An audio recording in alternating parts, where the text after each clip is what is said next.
Ladies and gentlemen, welcome to another episode of My Unfair Advantage. We're going to be talking about your online business plan today. It's so important, and so many people totally drop the ball when it comes to creating a business plan. And even if you have some kind of like a little business plan scribbled on like a little post-it note or something, you don't stay on focus. You don't stay on track, and you end up getting pulled in a whole bunch of different directions and then complaining about information overload. Oh my God, it's not my fault. No, yeah, it is. It is. As a matter of fact, when you succeed in business, it's your fault. You succeed because of what you did to get there. When you fail in business, it is your fault. You fail because of what you did or didn't do to get there. So I'm going to talk to you here about creating a business plan. You gotta have a plan. If you're trying to get somewhere that you've never been to before, you need directions. If you're trying to succeed in business, you need a plan.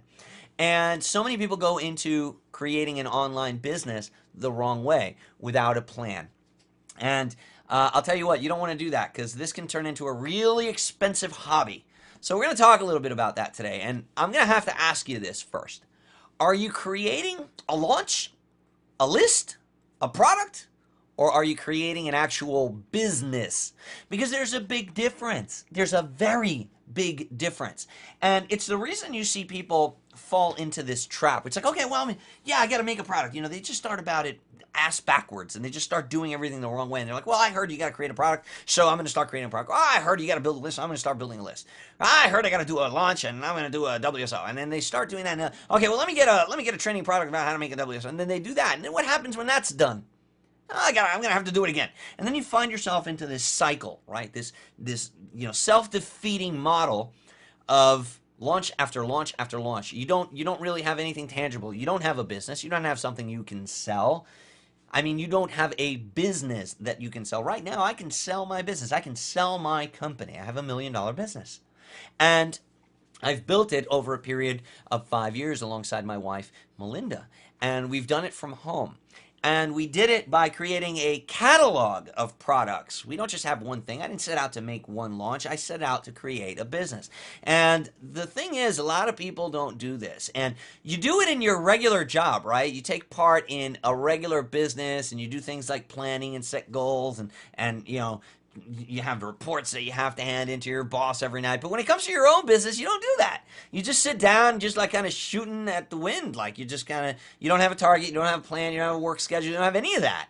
And then you wonder, well, why am I not making money? Well, that's why, dude, because you don't have a business plan. So how could you possibly consider yourself a business owner?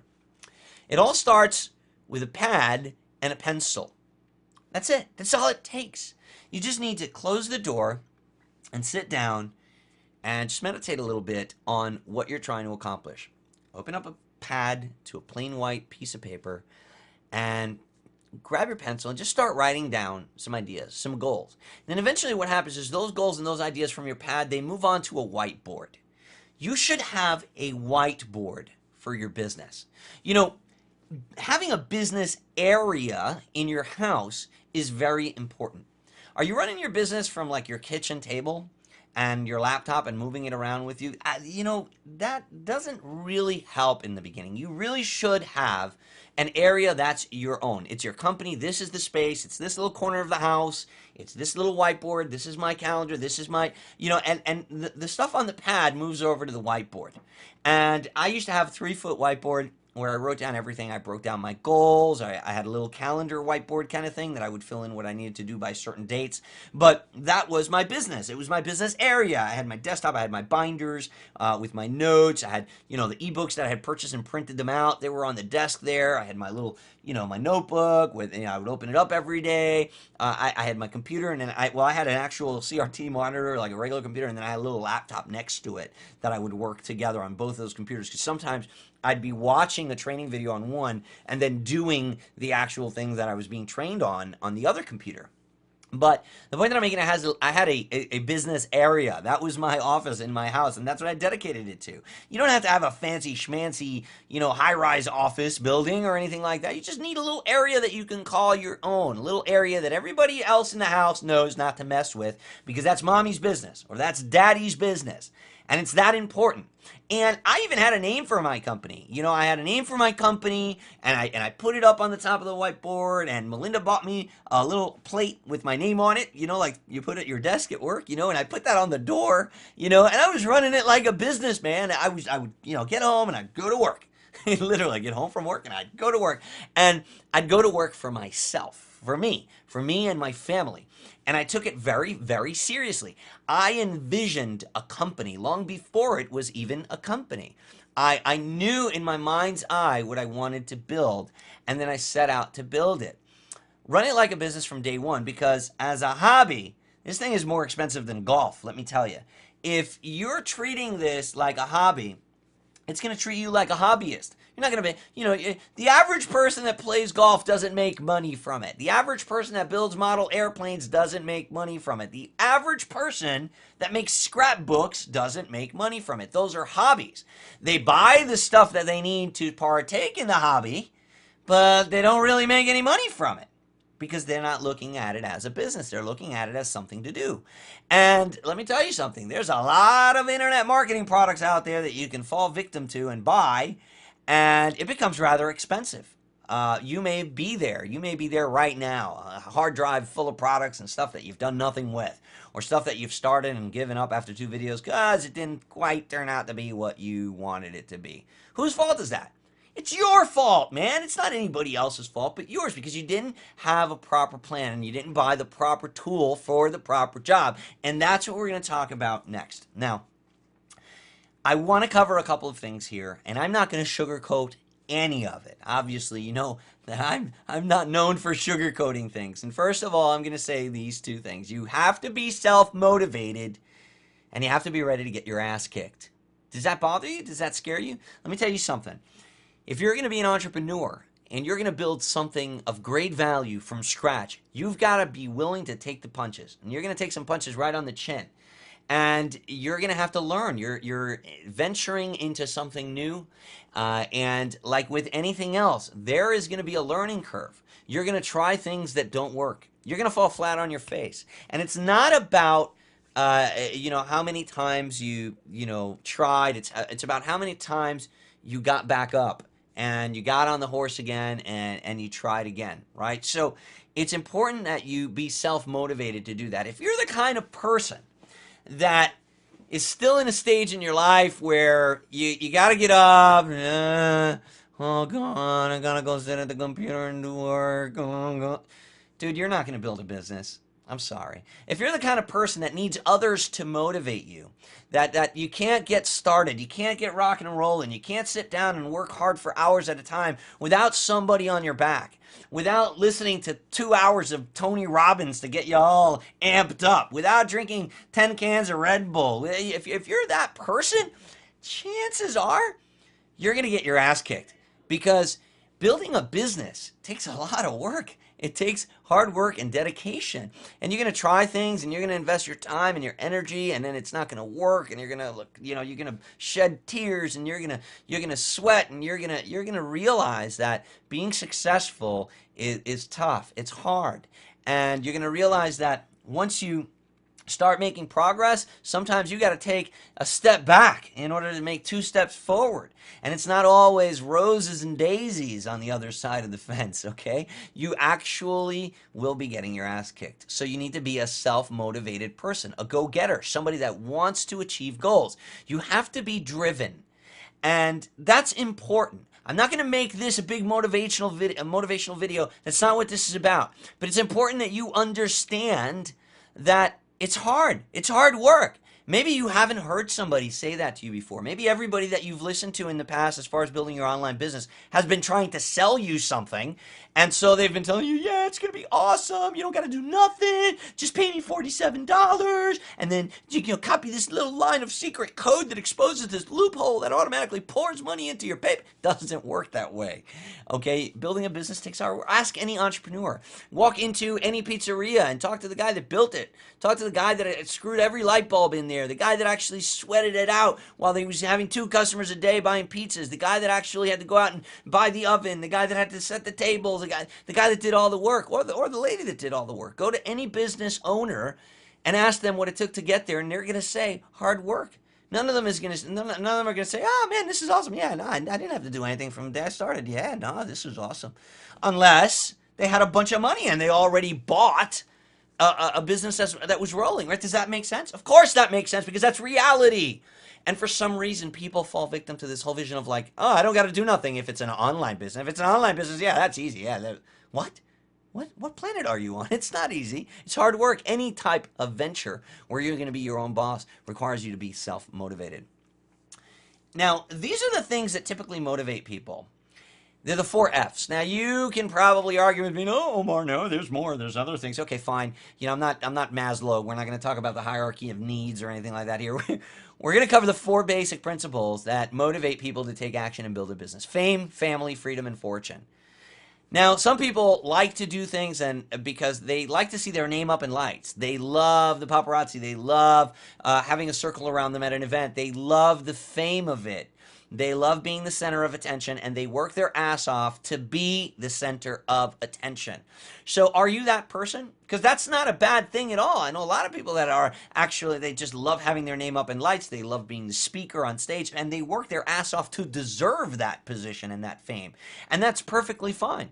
Another big motivator is family. Sometimes you just want to do good for your family. You want to put your kids through college. You want someone in your family to have a better life than you did. So you don't care about the fame. You don't care about the freedom of the fortune. You don't care. You just want to do whatever it takes so that your family can have a better life than you did. Some people are motivated by freedom, and that was me. For me, yeah, fortune is great, making money is great, but for me it was freedom. I hated that people had control of my life. My boss determined, what type of money I was making. It was terrible. Like I just hated having to, wake up to an alarm clock, and I wanted, I wanted freedom. I wanted to be able to go to a restaurant and read the menu from left to right. And unfortunately, because of the money that I was making, I actually had to go in there and read it from right to left. Like I'd go down the menu and be like, okay, let's see, $3.99. Let's see, $13.99, $2.99. Oh wait, $1.99. Go to the left, French fries. That's what I'm having. I'm having French fries. Yeah, I hated that. I want to go into a restaurant, just order what I want to eat. And I hated that I didn't have that control over my own life. So for me, it was freedom that motivated me. For some people, it's fortune. They just want to acquire great wealth. And there's nothing wrong with that. There's nothing wrong with abundance. There's nothing wrong with having everything that you didn't have when you were a kid. There's nothing wrong with acquiring the wealth to support the charities that you believe in. There is absolutely nothing wrong with that. And these are the four main motivators. Which one are you? You might be a little bit of both. But it's good to find those things about yourself. Find out those things about yourself and use them as triggers to get you to do what it's going to take the blows and to keep moving forward. It's important that you're willing to do what others won't in order to have what others don't. I'm going to say that again. You must be willing to do what others won't in order to have what others don't. My friends, and even family members would laugh at me. They'd say, you're freaking crazy, Omar. You work, 10, 12 hours a day at your regular job. Then you come home and put in another 6 or 7 hours in front of your computer? Are you kidding me? The game's on tonight. We're going fishing this weekend. It's a weekend, man. And I'm like, no, I got a business to build, man. I got a business to build. But you know what? Those people are still working today. I can go fishing now whenever the hell I want, wherever I want. If I want to get onto a plane right now and go with my wife to wherever to go fishing, I can. And those people can't do that. And I was willing to do what they were not willing to do in order to have today what they don't have. And that is the kind of thinking that motivated me. That is the kind of thinking that repaid me. And that is what got me going and kept me going and brought us to where we are. I was fortunate to have a very supportive spouse. Not others. A lot of people don't have supportive spouse. So let me tell you something. If you don't have a supportive spouse, there's other problems going on. If your spouse does not support what you're doing, you have other issues in your marriage that you need to address. If your spouse does not believe in what you're doing, then you should address some underlying problems there. I involved Melinda. I involved my spouse. I let her know what I was doing. I understood from the beginning that I was going to be locked away in this room for hours at a time and working on my computer. And I knew that if I didn't involve her, if I didn't tell her what I was doing and let her know what my goals were and showed her my progress, I know she was going to be sitting in the other room wondering what the hell I'm doing by myself in that room locked up in front of a computer, right? That's number one. Number two, I knew that she was going to become lonely. And you know what? She was lonely. And she went to bed by herself many times. That doesn't happen anymore. You know, I now, you know, have the freedom to be able to take a nap in the middle of the day with my wife on a Tuesday whenever I want. As a matter of fact, today she came in and said, "Hey, you want to take a nap?" And I said, "Yeah, let's go." You know, so again, it was important to involve my spouse. Now, I didn't involve her in the sense of like gave her work to do, but I involved her in the sense of told her what I was doing. I let her know, hey, honey, look, I want to show you. This is what I'm doing. I'm doing this because if I build this website and I'm following this training, and if I do this by this date, I might be able to make a little bit of money for us and this and that. And then she was like, oh, okay, show me. And then every couple days I would give her an update and let her know what we're doing. And I would even involve her in the sense where like, look, I'm going to set a goal for myself, and I want to go out to the movies and we're going to see this and then go have a date night if I can hit this goal on this date. And you know what's funny? When I did that, she would come in and check on me and say, hey, so what are you up to? Did you do the site? Did you already do the ClickBank thing you were talking about? Well, what's going on? Because if you don't finish that today, then we're not going to be able to go tomorrow. You said we're going to go to the movies, and you know, kept me on my game, involving my spouse. You know, it's important that you understand the difference between time and money.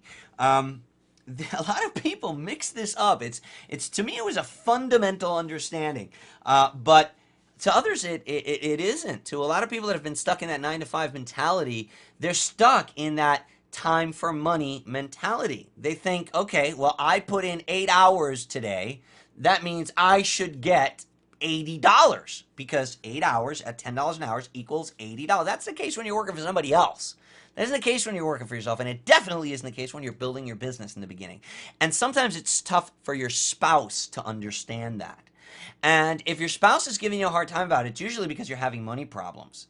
And if you're having money problems, this might not be the best time to invest in a business, because a business takes a significant investment of time and money. You ask any business owner, I challenge you to walk into any business and talk to the owner and say, hey, did you build this business without investing any time or any money? I challenge you to find somebody that tells me that tells you that they did. All right? And you might be lucky enough to say, yeah, I inherited it from my dad. You might find somebody like that. But chances are you didn't. However, you feel that you can go and do that for yourself. You feel that you're losing your house and you're in foreclosure and now's the time to start a business. That isn't the case. And this perhaps is the underlying problem and the underlying thinking that's causing you to have the problems with your spouse, because your spouse is expecting you to provide money for the mortgage this week. And you decided that you're going to do that by, starting an online business. It makes no sense. That's like, I got to get to California by tomorrow. And instead of looking for the best airfare online, you start looking for instructions to build a plane. It makes no sense. But in your insanity, you're thinking that you're going to be able to do that. And Omar Martin here is shooting that down and telling you you can build a business, but you're not going to build it like that. And you need to involve your spouse, and you need to get to the root of those issues with your spouse in order to be able to move forward. Let me tell you something. Having your spouse on your side or your partner in business is huge. It's helped me quite a bit, especially when I was able to retire my wife. For about a year, we were able to support both of us with the online income, but she wouldn't quit her job. She wanted, she was like, no, I want to be, I want to be secure. I want to be, she tells the story a lot better than I do. But my point is that once that she did get involved, I mean, my productivity just it was 10 times more than what it was. You expect it to double. It didn't double. It like quadrupled or more, because now two people together, working on each other's, her strengths and my strengths, it just was a great partnership, and the other thing it's important for you to understand when we're talking about, being self-motivated and taking action on your business, you got to understand when action actually takes place.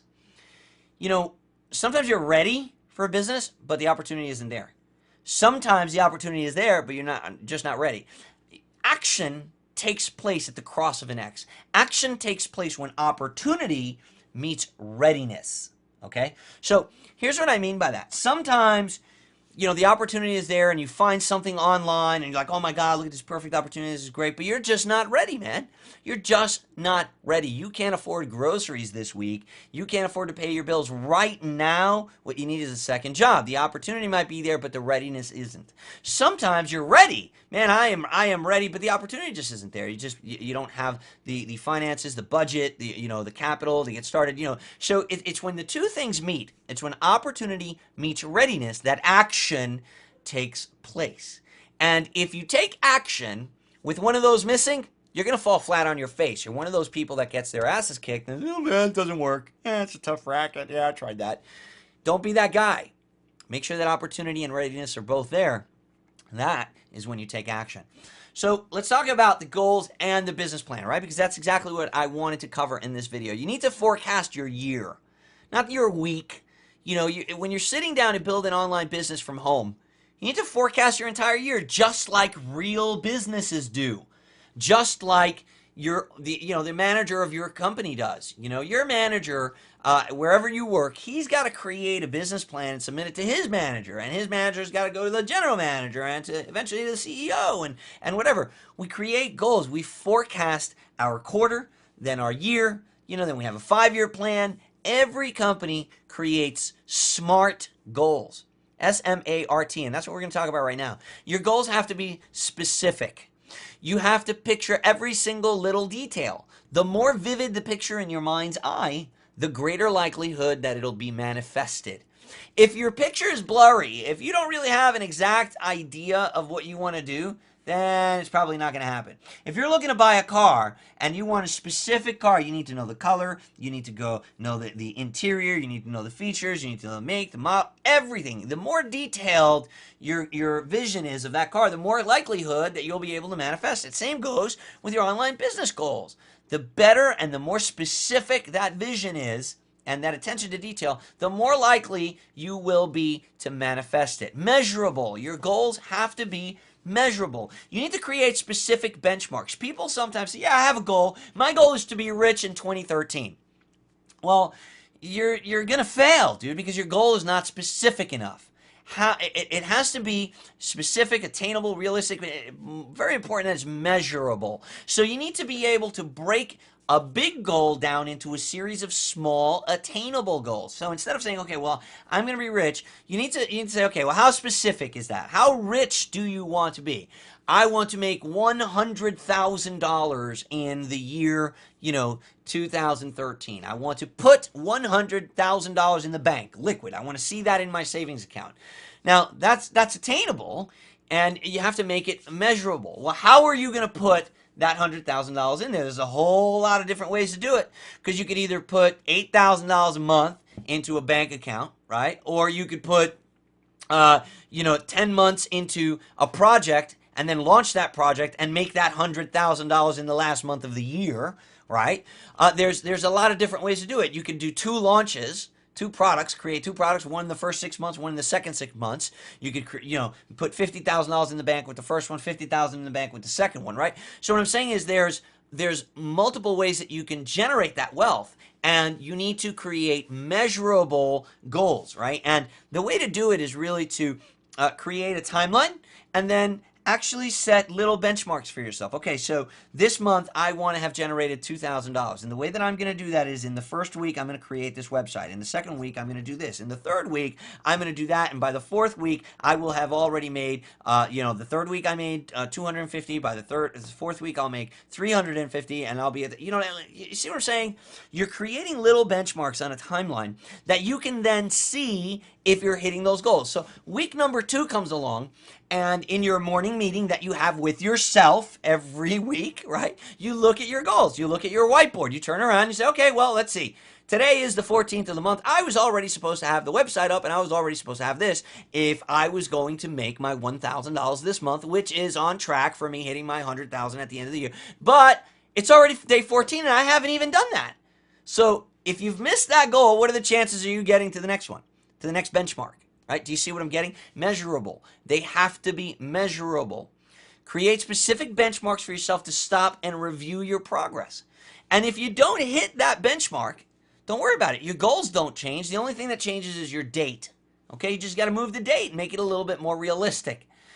Now, your goals have to be attainable. These benchmarks have to be attainable. Don't set yourself up for failure. And this is one of the biggest issues that people have is they have a blurry, fuzzy vision of what they want to do.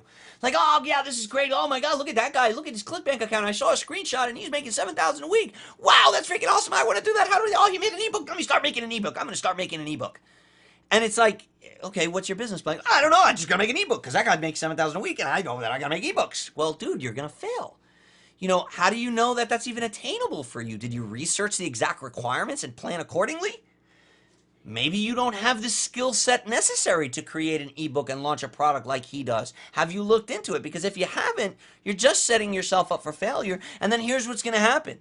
You're going to make this like imaginary date in your mind based on absolutely no facts that you have on yourself. And you're not going to hit the goal. And then you're going to be like, oh, this sucks. And then you're going to get all down on yourself. And since you don't have Tony Robbins sitting next to you to motivate you, then you're going to like quit. And you're going to be one of the 97 percentile that doesn't make it.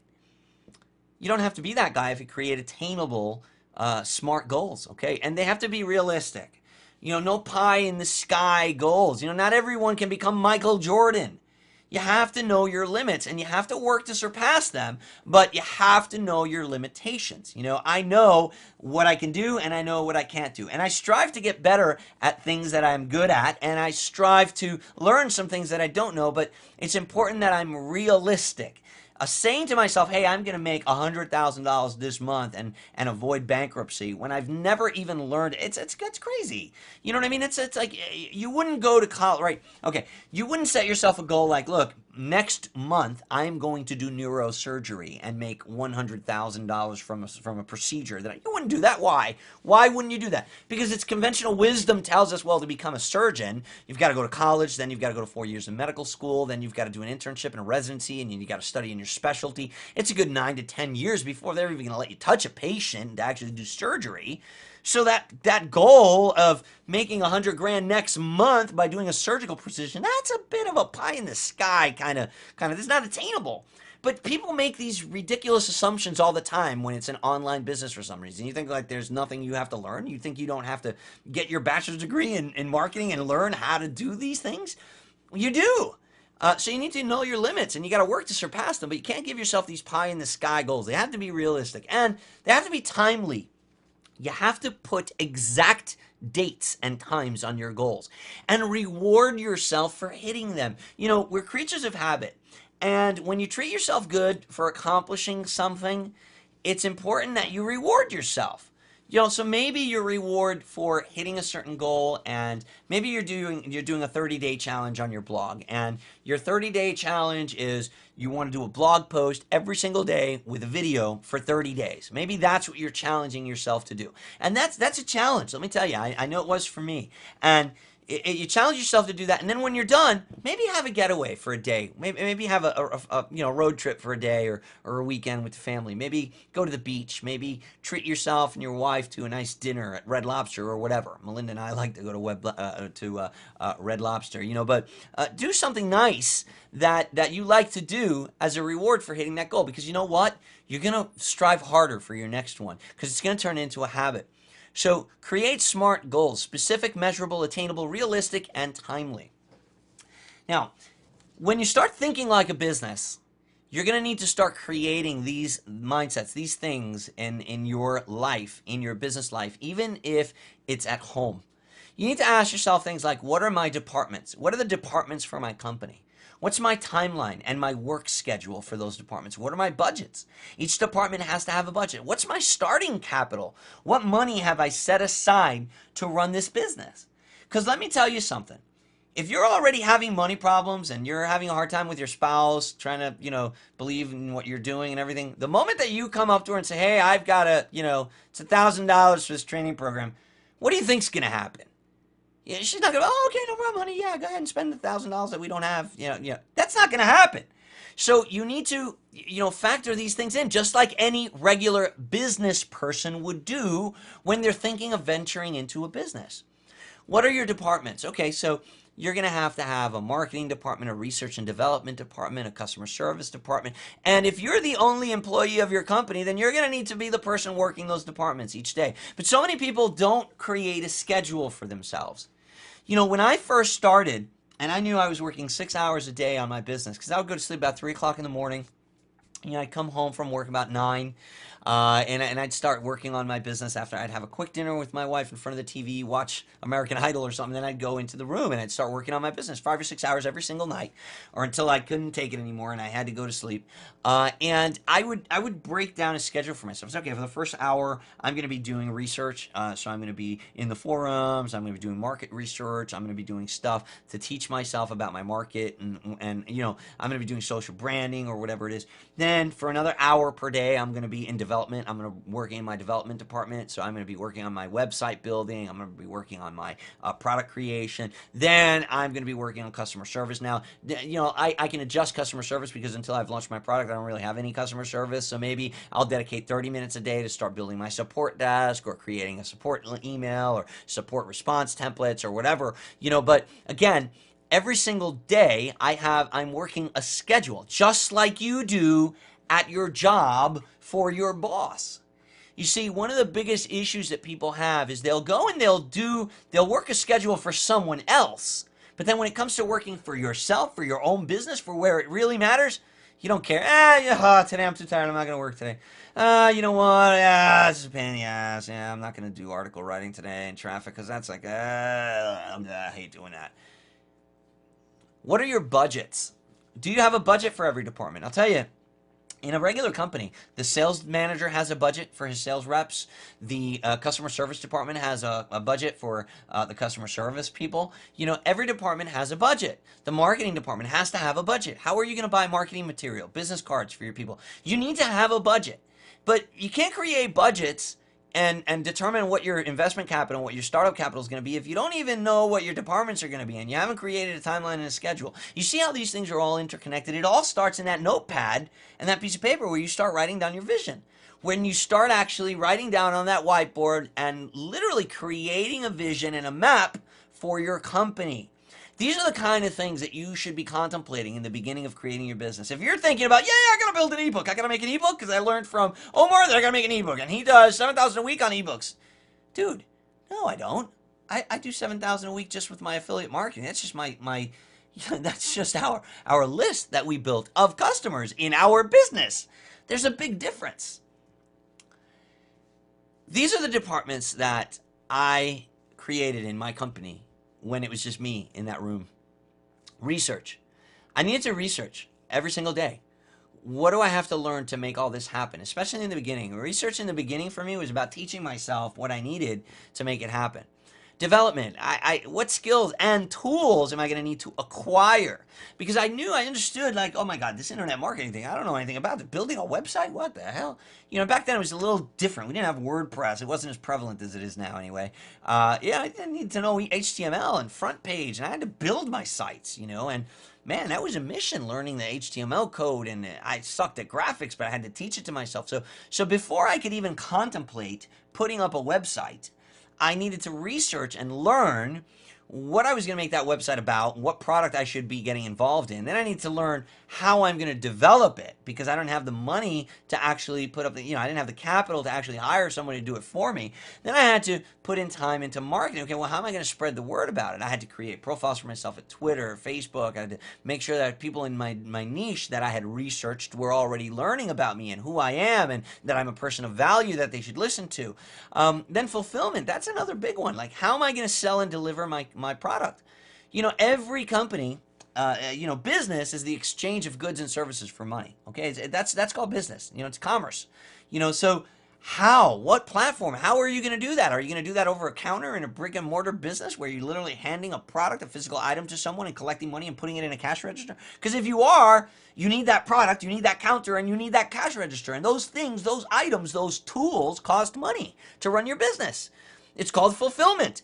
Are you in the shipping business? Do you need to hire a fulfillment company that's going to actually ship a physical item to people? Or are you delivering that item digitally? If so, you need hosting, you need a payment processor like PayPal or a merchant account.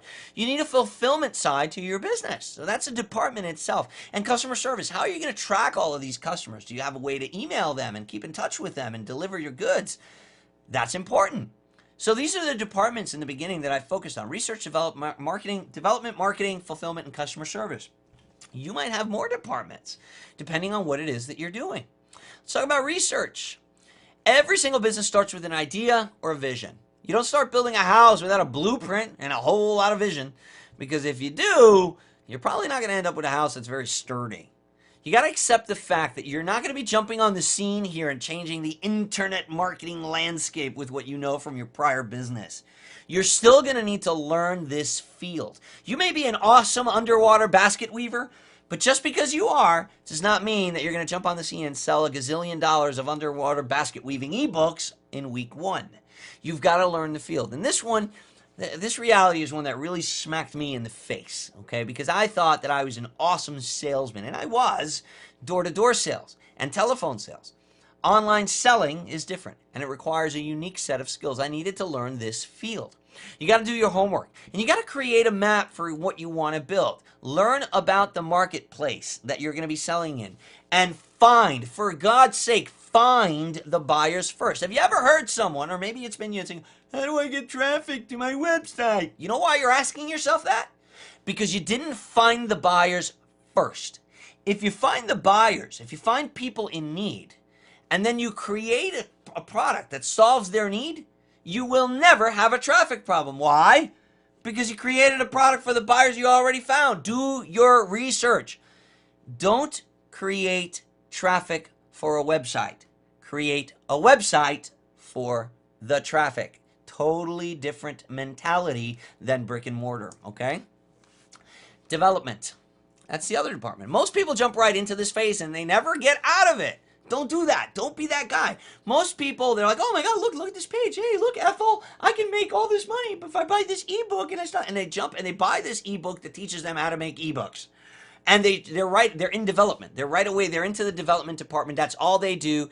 And then when they're done, it's like, okay, well, now I have this ebook. What the hell do I do with it? Well, I don't know. There's a difference between a general contractor, a developer, and a carpenter. You got to know your role, as they say in the hood. Know what you're doing and know which hat you're wearing.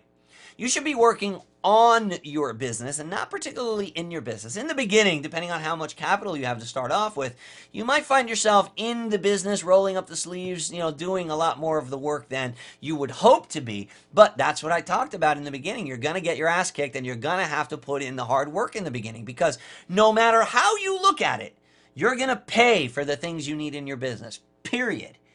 Don't fall victim to the mentality that you don't have to pay for things and that everything is free. No, you're going to pay. You're either going to pay with money or you're going to pay with time. So either you have the money to buy those graphics you need, or you're going to need to invest the time into learning how to make them yourself. Period. Factor both of those things into the development equation for your business: time and money. Create a plan and use a project management system or some sort of an accountability partner. That's important. And some sort of a project management system doesn't have to be some fancy thing like Basecamp or ActiveCollab. It could just be your whiteboard, man. It could be a little calendar book that you keep on your desk. It could be a system where you check off before you start working every day, you check off the things you want to do and then the things that you didn't finish yesterday and you move them over to today. Just create some sort of a system for yourself. Manage your time wisely. Your boss expects you to manage your time wisely when you're working for him. Well, why the hell wouldn't you manage your time wisely when you're working for you? And if you're having a hard time with this and you're spending too much time on Facebook, why don't you find yourself an accountability partner? Sometimes a business partner is somebody that you're working with, that you're checking their stuff and they're checking your stuff on check-in day. Sometimes this really, really helps to keep you on pace. If it's somebody that you trust and respect and you don't want to let down, this really, really helps. So maybe create a plan for yourself and implement and share it with somebody. Share it with an accountability partner. Your marketing department. This is a tough one. Raising brand awareness takes time. This doesn't happen overnight. There's a difference in marketing and selling. Marketing is raising awareness, getting people to know about your product, getting people to know who you are and what you're selling. You need to make time for this daily. For me in the beginning, it was about writing and creating articles about myself and bringing people to my blog. It was about posting on my blog and communicating with the world. I used to do a lot of article submissions to drive traffic to my blog. I used to create videos for my blog, and in the beginning, nobody was watching them but me and Melinda. That I would say, "Hey, did you see the video I did?" You know what I mean? But that all grows. The more you do it, the more that it grows. The better you research, and this is important. Like your departments, they build on one another, right? Because the better your research department is, the more successful your marketing department is.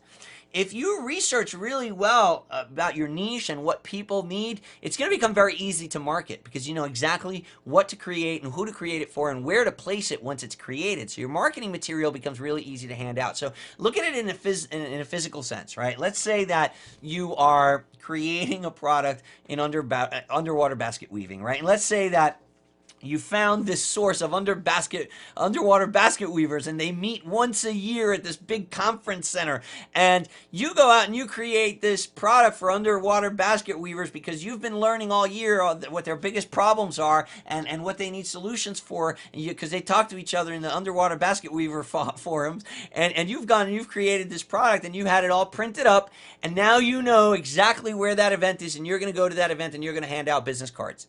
Right, so now that's a good use of your time. And because your research department was so good, your marketing is going to be really good because you're going to know exactly what to develop and where to go hand it out and where to build that following.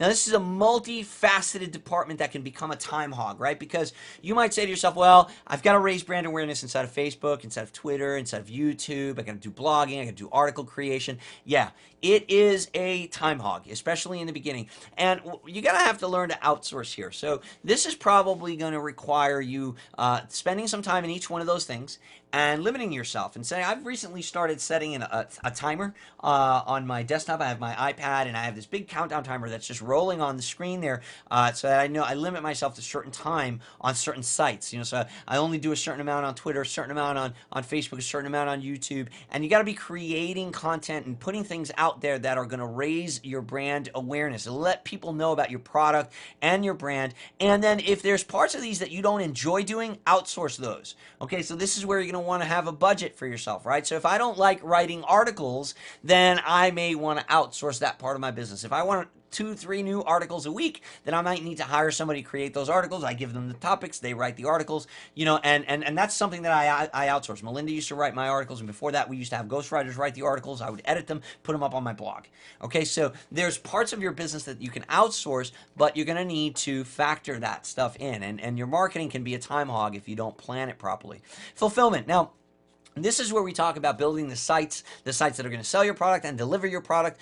You're going to need to have a system in place for collecting money, for delivering the product or the service, and this can be 99% automated using services like ClickBank, Pay.com, JVZoo. The whole payment processor thing can be automated, but again, you're going to need to learn about that stuff. So you're going to need to dedicate time to fulfillment, to educating yourself on how am I going to fulfill my customers' needs. And once they purchase my product, first of all, how am I going to sell it? So are you the guy that has to buy the cash register and the counter, or the display case because you have a brick and mortar business? You know, what's your display case and your sales counter online? What's your website, right? So you're going to need to learn that whole website creation process and how am I going to create that sales page and what am I going to need? What tools am I going to need? And how am I going to learn how to set this up so that it runs on autopilot so that I don't have to be here every single day? And remember, you can also automate physical fulfillment services. There are companies out there that will fulfill your physical product. So if you're creating CDs, DVDs, or if you're literally selling baskets, for people that you've woven underwater, you can actually hire companies that will ship those out for you. There's fulfillment companies out there like Kayako, Dis.com. There's a whole bunch of them that will fulfill your products and services for you. And speaking of service, customer service. You're going to need to expand this as your business grows. And this becomes more and more complicated as your business gets bigger. Initially, you can handle this yourself via email. But if you're doing things right in all the other departments, you're going to need a dedicated help desk pretty quickly because you're going to start acquiring new leads, new clients, new customers. And you're going to want to have a more reliable way to communicate with your customers than email. Email is not reliable for strangers or people you've just met because since there hasn't been a lot of correspondence back and forth, your email client or the service you're using, whether it's email, AOL mail or Hotmail or Gmail or whatever, it's going to end up throwing those customer emails, those emails from your customers into the spam box, and they can go unnoticed. Or even worse, your reply to them could go into the spam box and they don't even know you're answering their question. That is terrible for business. Now, in the beginning, there are ways around this. There are little WordPress plugins and things that you can use. But at the end of the day, if you're doing everything right in your other departments, your customer service requirements are going to grow, and they're going to grow fast. It's important that you treat your customers like gold. You know, things go viral very quickly nowadays. And just as quickly as people's positive testimonials about you can spread on the internet, so can their negative reviews. We are in a review society. People want to read about you and know about you before they do business with you. You need to delight your customer. You need to make sure that every single person that you sell to becomes a customer for life. You know, and some people are saying to myself, well, some people think that what they want to generate is a satisfied customer. I just want to make them happy, and then that's it, so he goes away. No, you don't want a satisfied customer. You want a loyal customer. Okay, you want to generate loyal customers, not satisfied customers. And ask yourself this: would you prefer that your spouse be loyal or satisfied? Right? You want a loyal customer, not a satisfied customer. There's a big difference. Accounting. This is a department that I wish I had paid much more attention to in the beginning. Don't underestimate the importance of proper bookkeeping. Before you know it, you'll blink and it's tax time. And that sucks. If you haven't been keeping your receipts, if you haven't been carefully, keeping track of all your payments, your income, your expenses, it adds up. Every little expense adds up. Set up a corporation or an LLC. This is affordable to do. You can do this at LegalZoom.com, and you'll be doing things official. You need to collect W-9s from affiliates. Like if you're actually doing business with affiliates and people are doing work for you, you need to save all of your receipts for anything that you buy. These things are important. You need to keep accurate spreadsheets from day one. Keep some accurate records of what you're doing so that when time comes to consult a accountant or you're doing your taxes at the end of the year, you're gonna want to have some documentation. You can't just show up with a shoebox full of receipts, you know. In the beginning, you want to dedicate a little time to this weekly. Keep a little spreadsheet for yourself. Okay, this is how much money I've spent. These are products that I bought. This is how much I brought in. And this grows. It becomes a daily task eventually. And this eventually is something that you outsource. Melinda does our bookkeeping right now. And we actually have, well, she does low-level bookkeeping here in the house, and then she collects everything, puts it into spreadsheets, gives it to our bookkeeper and our accountant that then put together all of our tax documents. So again, this is something that will grow over time. It's important that you start treating your business like a business from day one, and the accounting department is important. Plan your work. I think if there's one thing that I'm trying to get across here is your need for a business plan. You need to have a plan, and then you need to work that plan. Treat it like a business from day one if you expect it to treat you like a business owner. Start today. Grab that notepad, turn it to a blank page, start writing down your vision, start writing down the department, start doing your research, start creating a plan, and start working that plan. Because that's the way that you're going to build an online business that you'll be able to pick fruits from for life, something that you'll be able to will to your children, something that'll really bring you to the income and the abundance that you need and that you deserve. Plan your work, work your plan. Thanks for watching this video, and I look forward to seeing you in the next episode. Take care.